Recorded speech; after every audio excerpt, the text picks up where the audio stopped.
Денес на овој прес збор ќе земат и семејствата на затворените жртви во времето на 10-годишното владење на Никола Груевски и неговите соработници кои се во бегство.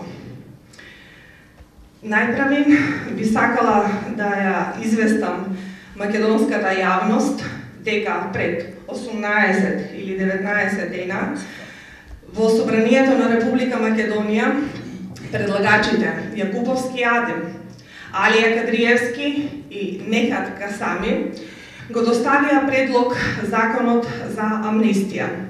Ја испочитувавме законската обврска, добивме одговор од председателот на Собранието на Република Македонија дека истиот предлог закон е поделен на сите 120 пратеника.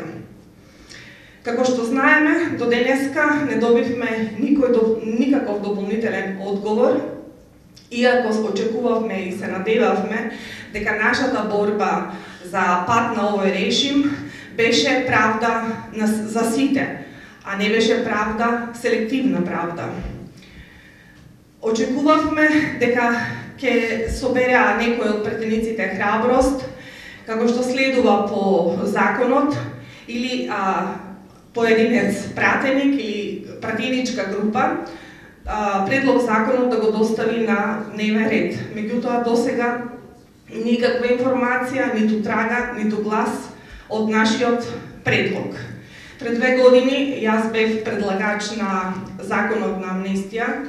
Покренавме граѓанска иницијатива, каде во рекордно време единствен граѓански активист собра над 10.000 подписи, поддршка, за да се донесе ваков предлог закон, иако секоја година народниот правобранител апелираше на лошите услови во затворите во Македонија, зголемената смртност, корупцијата, ширење на дрога, внесување на мобилни, никој досега не се одзва на неговата поплака.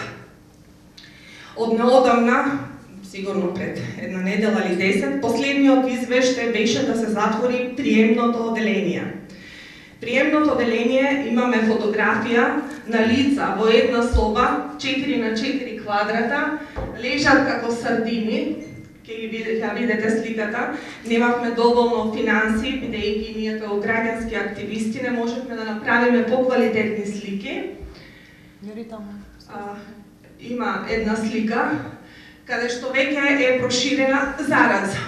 Немаме одговорност ниту од новиот министер за правда, немаме одговорност од директорката за санкции, немаме одговорност од директорот на Идрисово, кој што се уште продолжуваат да владеат, и за да добиете лекло во самиот затвор или отсуство на 1 месец, треба да платите од 1000 до 5000 евра.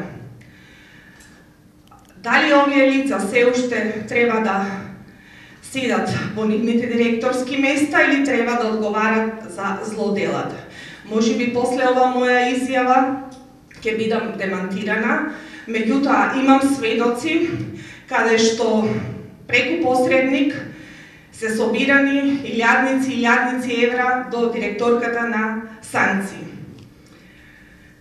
Понатаму имаме во владата, кога влезе новиот премиер, фотографии на златни шолји, барок, скапи лустери, а не може да се постави ниту една шолја, еве ги бецињата, каде што тие го прават својот измет. Сега не можам одовде да. Еве ги душеците на кои што спијат, тоа се обични пружини. За да добиете квалитетен душек во затворот, има одредена група на луѓе кои што работат за директорот, зимат одредена сума на пари и таму сека како Рокфелери. Понатаму, зголемување на смртноста, и вие новинарите сте сведоци дека ниту еднаш До сега не излезе ниту премиерот, ниту министрите задолжени за оваа институција, ниту директорката за санкции, дека лицата кои што умираат од насилство или умираат од недозволена од предозираност, кои што, например, им сметаат да останат во затворите, се изнесуваат во сандаци и никогаш до сега не ја дознавме вистината. Или се удавиле во кофа вода, или се обесиле.